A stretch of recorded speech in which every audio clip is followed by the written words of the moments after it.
Hi everyone, it's Laura, and I hope you're all doing well.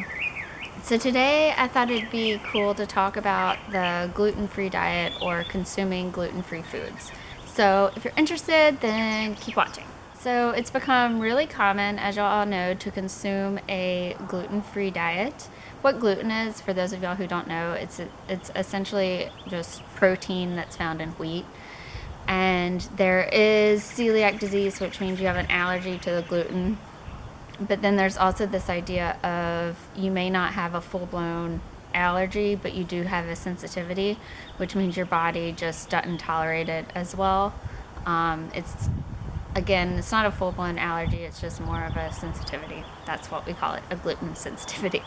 And so as a result of this idea of a gluten sensitivity, then more people are starting to realize, hey, when I limit the amount of these foods that are high in gluten, then my digestion's better, and maybe my bowel movements are more regular. I don't have as much stomach pains, or I don't get as many headaches, or whatever it may be. And I'll have people, not as much now because I work in the ICU, but my other job when I was more outpatient, I had a lot of people tell me that they really believed that they were gluten sensitivity, or they were gluten sensitive. And so I just kind of wanted to give y'all my little spiel or my response to those of y'all out there who, of course, if you've been diagnosed with celiac, then that's one thing.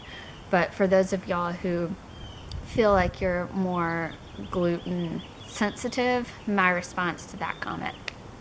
I have no doubt that there are people that are gluten sensitive, or even people who maybe have celiac disease and haven't been diagnosed and just kind of self-diagnosed, and as a result stopped eating gluten and are feeling much better.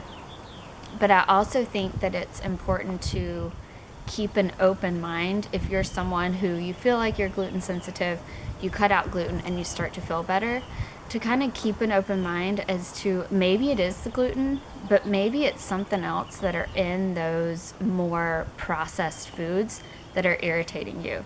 So maybe it's some type of additive, maybe it's some type of preservative, maybe it's some other component that they put into these foods that are causing this irritation. And so what I really challenge y'all to do is, of course, if you feel better not consuming gluten, then of course continue to do that. But also to potentially go back to the basics and just eat as fresh as possible. Because there could be additives, preservatives, food colorings, whatever it may be. Nowadays we put so many chemicals and processed crap into our food that it could be a whole slew of things. It could be multiple things that are irritating you along with the gluten. It could be this food color, this additive, whatever it may be, this chemical that's causing this to irritate your body. And so I really challenge y'all to go back to the basics. To, if you're someone who you're consuming a gluten-free diet, instead of replacing a food that's high in gluten with a gluten-free alternative, completely eliminating those altogether and focusing more on being as fresh and wholesome as possible. Because again, it could be the gluten that's causing this irritation, or it could be additional preservatives or additives, or it could be both.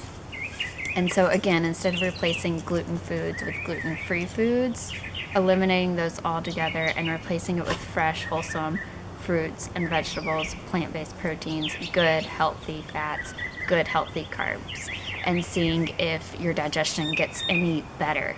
Because even though you're feeling better than you did when you were consuming gluten, you potentially could feel even better if, again, you go back to the basics and are eating as fresh and as wholesome as possible. So it's just something to think about if you're someone who's consuming a gluten-free diet, potentially even eliminating those foods that are really processed, that don't have gluten in them, are considered gluten-free, but are still highly processed and produced in a manufacturer's plant or whatever, in a building. We want your food to be produced outside, not in a building. So anyways, it's just something to think about.